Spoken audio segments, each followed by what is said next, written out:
नमस्कार, आप देख रहे हैं टीवी 9 डिजिटल। मैं हूं साक्षी बत्रा। इस खास शो में हम चर्चा करते हैं इंडिया के टॉप हेल्थ केयर एक्सपर्ट से, जो कि हमें बताते हैं कि कोविड-19 महामारी को किस तरीके से समझा जाए, इससे कैसे बचा जाए और कैसे हम और आप इसके साथ डील कर सकते हैं। आज भी हमारे साथ खास मेहमान जुड़ चुके हैं। हमारे साथ आज बहुत ही खास डॉक्टर हैं।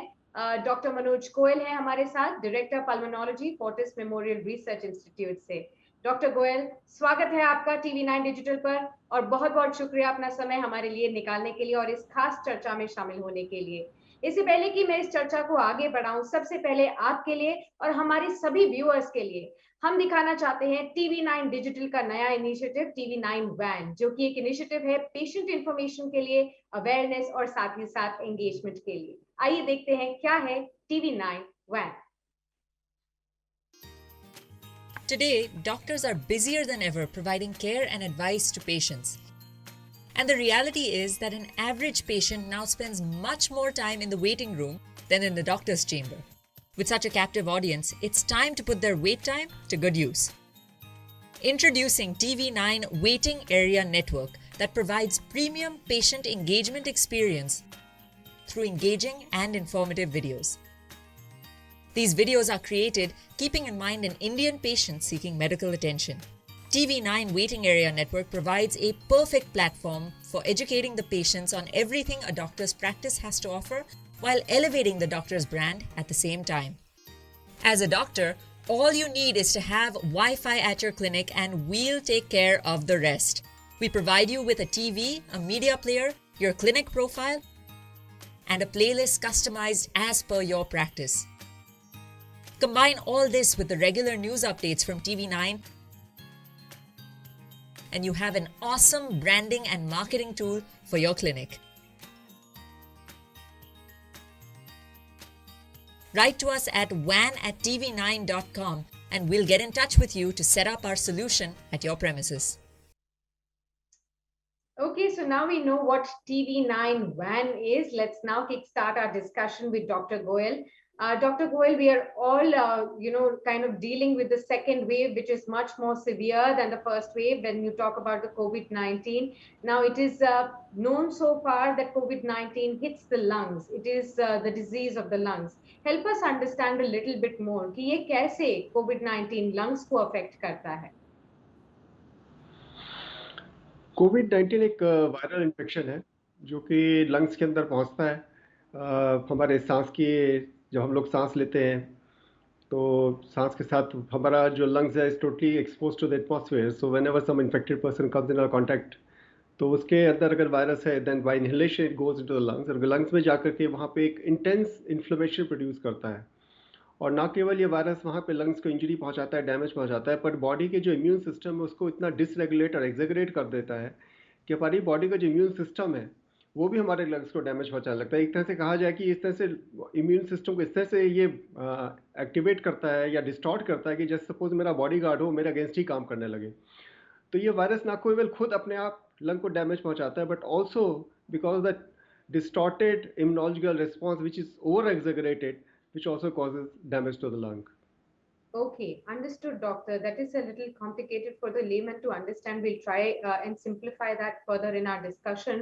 Help us understand, how do people identify the mild, moderate, or even severe symptoms of COVID-19 if and when one gets infected with COVID-19?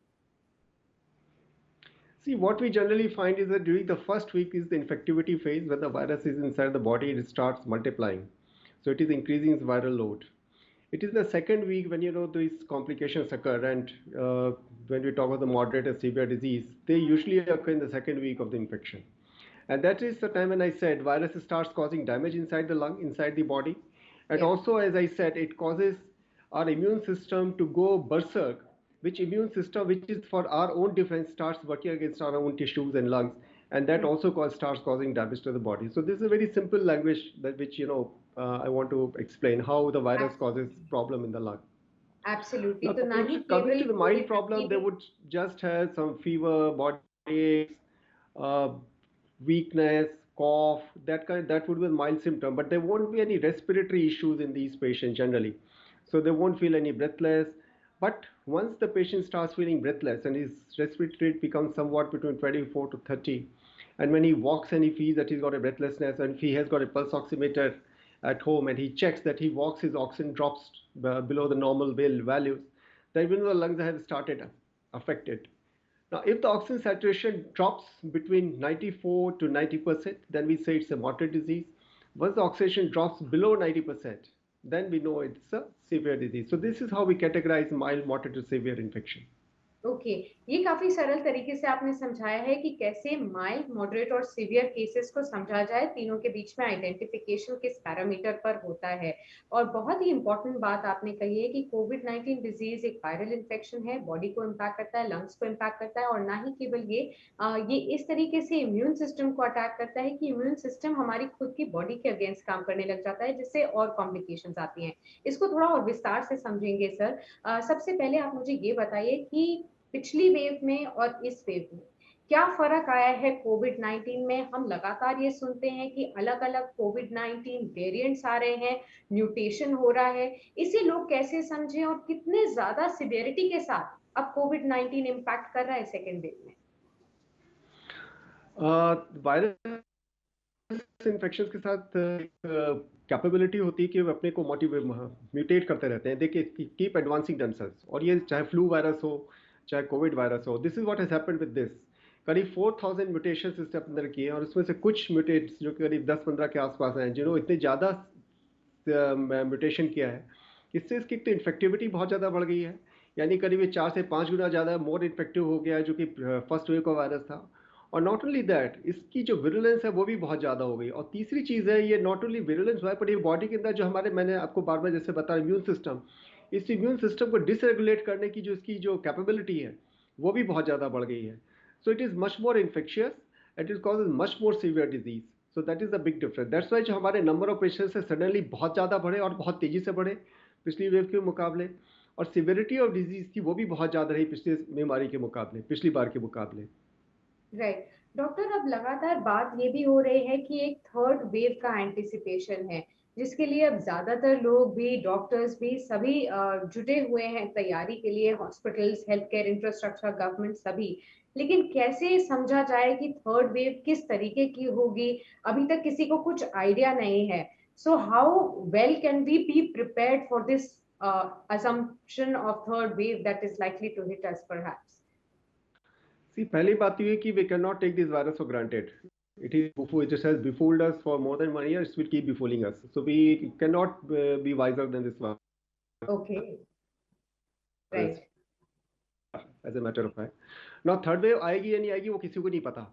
पर हमें ऑन गार्ड रहना चाहिए, जैसे कि आप कह रहे हो, हमें मान के चलना चाहिए कि थर्ड वेव भी आ सकती है. और अगर थर्ड वेव आएगी तो हमें उसके लिए जो हमारी सेकेंड वेव का जो ट्रेंड है उससे भी ज़्यादा और तेज़ी से प्रिपेयर होकर रहना पड़ेगा. पर प्रिपेयर्डनेस के लिए है क्या? प्रिपेयर्डनेस के लिए नहीं है कि इसके लिए कोई डॉक्टर आपको बचा सकता है या कोई अस्पताल आपको बचा सकता है या कोई हेल्थ केयर एजेंसी बचा सकती है. इसके लिए आप खुद ही बच सकते हैं. और बचने का एक ही तरीका है कि आप अपने को बचा के रखें. जो हमारे गोल्डन रूल्स हैं, social distancing, masking, vaccination, hand hygiene, cough hygiene, इनको हम बराबर मेंटेन करें. और जिन लोग को वैक्सीन लग चुका उनको भी, और जिनको पहले कोविड इन्फेक्शन हो चुका उनको भी इस बात का ध्यान रखना होगा कि ये मूल मंत्र है इस बीमारी से बचने के. क्योंकि इस थर्ड वेव से या फोर्थ वेव से आने वाली किसी वेव से अगर कोई बचा सकता है तो आप खुद अपने को बचा सकते हैं. और ये बहुत ज़्यादा इंपॉर्टेंट है इस बात को समझना. इसलिए आप अपने प्रिकॉशंस लीजिए और जहाँ पर भी जब भी आपको वैक्सीनेशन का कुछ अपॉर्चुनिटी मिलती है आप अपने को ज़रूर वैक्सीनेट करवाइए. एब्सोल्युटली डॉक्टर आपने बहुत ही इम्पोर्टेंट बात की है क्योंकि ये बहुत ज़रूरी है कि सभी लोग वैक्सीनेटेड हो पाएं क्योंकि यही एक अहम हथियार है हमारे पास कोविड 19 के अगेंस्ट और उसे लेना बहुत ज़रूरी है. और हम इस माध्यम के थ्रू सभी डॉक्टर्स के थ्रू ये ज़रूर बताते हैं अपने व्यूअर्स को कि वैक्सीनेशन की इम्पोर्टेंस क्या है. तो आपसे भी मैं यही टेक लेना चाहूँगी, बहुत ज़्यादा लोग अभी कंफ्यूज्ड हैं वैक्सीनेशन को लेकर, कौन सी वैक्सीन लेनी चाहिए, कितने समय में लेनी चाहिए, किसकी एफिकेसी कितनी है, और अगर उसमें उसके वैक्सीनेशन लेने के बाद भी कोविड हो रहा है तो भी लोग काफी डिस्करेज हो रहे हैं वैक्सीनेशन लेने के लिए. तो ऐसे में लोगों को आप क्या मैसेज देना चाहेंगे? देखिए, दुनिया में इतनी सारी बीमारियां हैं, उनके अगेंस्ट वैक्सीन बनी है, तो वैक्सीनेशन आपको 100% गारंटी नहीं देता कि आपकी बीमारी नहीं होगी. इसीलिए कहा जाता है वैक्सीन लगने के बाद भी आपके जो मूल मंत्र के प्रिकॉशंस वो आपको लेते ही रहनी पड़ेंगी. जहाँ तक वैक्सीन की एफिकेसी का सवाल है, कोई भी वैक्सीन एक दूसरे से हेड टू हेड कंपेयर नहीं की गई, इसलिए नहीं कहा जा सकता कि ये वाली वैक्सीन इस वाली वैक्सीन से ज़्यादा बेटर है या उससे सुपीरियर है। हर वैक्सीन का एक क्लिनिकल ट्रायल हुआ, उस ट्रायल के द्वारा ये पता लगे उसकी डोज क्या होगी और कितने ड्यूरेशन के बाद हमें सेकेंड डोज देनी होगी। तो as per the clinical trial scientific basis हर वैक्सीन का एक डोजिंग शेड्यूल बनाया गया है, उसके हिसाब से उसको देना होगा। वैक्सीन जो भी आपके पास नियर बाय अवेलेबल है उसमें आप ऑप्शंस ना ढूंढें, जो भी आपके नियर बाय अवेलेबल है वहाँ पे आप जाएं और अपने को ज़रूर वैक्सीन करवा लें। क्योंकि वैक्सीन करने के बाद यही देखा गया, भले ही आपको इन्फेक्शन हो जाए पर चांसेस है कि सीवियर डिजीज होने के जो पॉसिबिलिटी है या रिस्क टू लाइफ है वो सिग्निफिकेंटली रिड्यूस जाता है आफ्टर वैक्सीनेशन। तो वैक्सीनेशन बहुत बहुत ज़्यादा इंपॉर्टेंट है, इसको आप पिक एंड चूज ना करें। जो भी वैक्सीन आपको नियर बाय मिल सकती है, आसानी से मिल सकती हो, उसका आप लोग ज़रूर लगवाएं। एब्सोल्युटली। ये वैक्सीनेशन की इम्पोर्टेंस तो आपको पता चली गई है। ये भी थोड़ा जान लेते हैं डॉक्टर से कि अब अगर जिन लोगों को ऑलरेडी कोविड हो चुका है, वो किस तरीके से अब आगे बढ़ें। कई बार हम ये सुनते हैं कि जो लोग भी अफेक्ट हुए हैं एक बार कोविड-19 से, क्या उनको भी दोबारा कोविड होने के चांसेस हैं या नहीं? एक तो ये, और दूसरा उसके बाद क्या उनकी इम्यूनिटी और कम हो जाती है, ज़्यादा सावधानी उनको रखनी पड़ेगी? किस तरीके से वो आगे डील करें? देखिए, ऐसा है कि कोविड इन्फेक्शनों के बाद जहाँ तक इम्यूनिटी का सवाल है, ये माना जाता है कि आपकी इम्यूनिटी सेकंड कोविड इन्फेक्शन के अगेंस्ट ज़्यादा बेटर होगी। पर दूसरे कोई भी बैक्टीरियल इन्फेक्शन है, जैसे कि हम देख रहे हैं मिकॉर का इन्फेक्शन आ रहा है या फंगल इन्फेक्शन, उनके चांसेस हो जाने के इसके बाद बढ़ जाते हैं। पर मैं भी उस चीज़ को अभी अलग रखना चाहता हूँ, मैं अभी मिकॉर या किसी और बीमारी के बारे में नहीं बात करना चाहता, मैं बेसिकली वैक्सीन और कोविड इन्फेक्शन के बारे में बात करना चाहता हूँ अभी at this point of time. तो जी। जिन लोगों को पहले कोविड हो चुका है, नेचुरली उनकी immunity against the Covid infection expected है, ज़्यादा होगी। They are less like to be infected by secondary infection. पर ये चीज़ अभी पूरी तरह साइंटिफिकली डॉक्यूमेंटेड नहीं है। हो सकता है एसिम्प्टोमेटिक इन्फेक्शन हो रहा हो, जिसकी कि हम लोग बराबर जांच नहीं कर, जिसको सिम्टम नहीं वो अपनी जांच कराएगा नहीं कोविड टेस्ट, तो कहा नहीं जा सकते उसको इन्फेक्शन हुआ या नहीं हुआ। पर साइंटिफिकली इट इज़ बिलीव कि एक बार अगर किसी को कोविड इन्फेक्शन हुआ है तो at least for 3 chances of reinfection are less, but they can never be ruled out. We do get cases of reinfection. We are getting cases of reinfection, जो कि नोन केसेस थे। पहले उनको first wave infection हुआ था और second wave में वो नेगेटिव हो चुके थे और सेकेंड में बीमार होकर के आए हैं। पर ये भी दिखाया गया कि severity of infection in the reinfection is much lesser as compare to the first time infection. जहाँ तक वैक्सीन, यही चीज़ वैक्सीन हमें जो नॉर्मल प्रोटेक्शन मिलता है, जो हमें बॉडी में प्रोटेक्शन मिलता है, या तो हमें नेचुरल इन्फेक्शन से मिले या वैक्सीन से मिले। अगर नेचुरल इन्फेक्शन से हमें मिलता है तो वो भी प्रोटेक्शन मिलता है, और अगर वैक्सीन से हम ले लेते हैं उससे चांसेस ये होते हैं कि हमें एक बीमारी होने के चांसेस कम हो जाते हैं, यानी एक सीरियस इलनेस होने के चांसेस कम हो जाते हैं। इसलिए we should always go for vaccination rather than getting ourself infected by natural process. जैसे कि लोग बहुत सारे कहते हैं कि हम एक अमेरिका में ऐसा चला था कि कोविड पार्टी बच्चों ने करी कि हम इन्फेक्ट हो जाते हैं, माइल्ड डिजीज होगी, हमें इम्यूनिटी हो जाएगी, फिर हम पढ़ लिख पाएंगे, लोगों से मिलजुल पाएंगे, जो कि एक बहुत ही रॉन्ग अप्रोच है। तो अपने को प्रिकॉशन करके रखना है, बच के चलना है, और जहाँ पर भी वैक्सीन की अपॉर्चुनिटी मिलती है अपने को वैक्सीनेट करा लेना चाहिए। आपने अभी जो कहा उसी से रिलेटेड एक काफ़ी बात चर्चा में चली और वो है हर्ड इम्यूनिटी। ये हर्ड इम्यूनिटी क्या होती है और इसको कैसे समझा जाए? देखिए, हर्ड इम्यूनिटी होती है कि जो कि कम्युनिटी के अंदर इन्फेक्शन लोगों के अंदर हो जाती है। और हर्ड इम्यूनिटी के लिए ज़रूरी होता है कि कम से 70% लोगों के अगेंस्ट, उस वायरस के अगेंस्ट लड़ने की क्षमता या जो एंटीबॉडीज़ हैं वो डेवलप हो चुकी हो। हर्ड इम्यूनिटी डेवलप होने के लिए दो ही तरीके होते हैं, एक तो ये कि वैक्सीनेशन है, और दूसरा नेचुरल प्रोसेस में, जबकि एक कुछ लोग हो रहे हैं वायरस से नेचुरली, उससे हर्ड इम्यूनिटी आती है। पर हर्ड इम्यूनिटी हमेशा साइंटिफिकली देखी जाती है, जो कि वैक्सीनेशन से ही लाने की बात की जाती है। नेचुरल इन्फेक्शन से लाने की बात की नहीं कही जाती, बिकॉज उसमें डिजीज ज़्यादा होती है और रिस्क ऑफ लाइफ बहुत ज़्यादा होता है। इसलिए the only way to get herd immunity is by getting infected. Herd immunity से फ़ायदा ये होता है कि अगर किसी कम्युनिटी में, किसी देश में अगर 70% लोग अगर के वायरस के अगर इम्यूनिटी हो चुकी है, तो ये होगा कि जो साइकिल है, जो वायरस का प्रोपेगेशन साइकिल, वो ब्रेक हो जाता है। इसलिए जो लोग पहले से इन्फेक्ट नहीं हुए हैं या जिन लोगों को पहले वैक्सीन नहीं मिला है, उनको भी इन्फेक्शन होने के चांसेस कम हो जाते हैं। तो इस तरह से एक टाइम ये आता है कि अगर 70% 80% अगर लोगों में इम्यूनिटी इस वायरस के लिए डेवलप हो चुकी है, then over a period of time virus को अगर कोई इन्फेक्ट करने को नहीं मिलेगा तो ये धीरे धीरे अपने आप खत्म हो जाएगा और इस दुनिया से चला जाएगा। इसलिए हर्ड इम्यूनिटी बहुत ज़्यादा इंपॉर्टेंट है, और उसके लिए की फैक्टर है कि हम वैक्सीनेट करें अपने को एज मच एज पॉसिबल। और लोगों को इस चीज़ के लिए प्रमोट करें कि आप अपने को वैक्सीन करा के आप केवल अपने को नहीं बचा रहे हैं, पर साथ में आपके जो बाकी के लोग हैं उन लोगों को भी आप बचाने में हेल्प कर रहे हैं। तो इसलिए ये जो वैक्सीनेशन का कॉन्सेप्ट है, ना केवल अपने लिए यूजफुल है, बल्कि हमारे साथ वाले, परिवार वाले और हमारी कम्युनिटी भी बहुत ज़्यादा इंपॉर्टेंट है।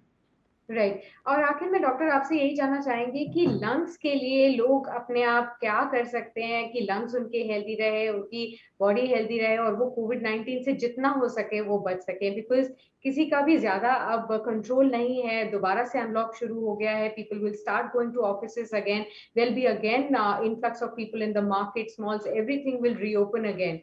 Of course, how much ever it is needed, we are promoting that, you know, you should stay at home only. But what should people do now?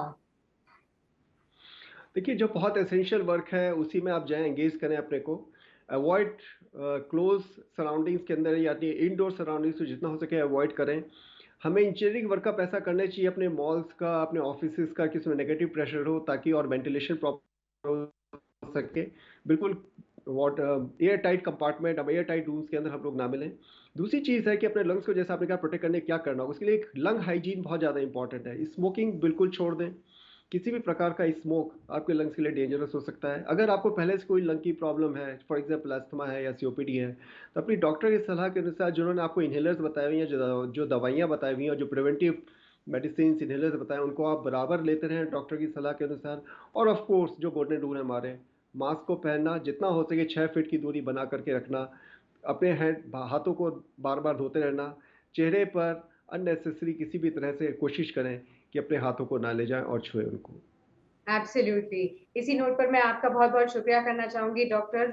Thank you very much for speaking to our viewers through TV nine digital and helping them understand how to deal with कोविड-19, because your advice is very very important to all the viewers to understand how to really not get panicked about this disease and yet be able to surpass this tough time that all of us are in. Thank you very much for thank speaking you. to us. Thank you very much. And with that, we wrap up this edition on TV9 Digital. TV9 Digital पर ऐसे ही informative videos हम आपके लिए लाते रहेंगे। कोविड-19 pandemic से deal करना आसान है अगर आप सभी हेल्थ केयर प्रोटोकॉल्स को फॉलो कीजिए, हेल्थ केयर प्रोफेशनल्स के एडवाइस को फॉलो कीजिए, और वही एडवाइस हम लेकर आते हैं आपके लिए TV9 डिजिटल पर।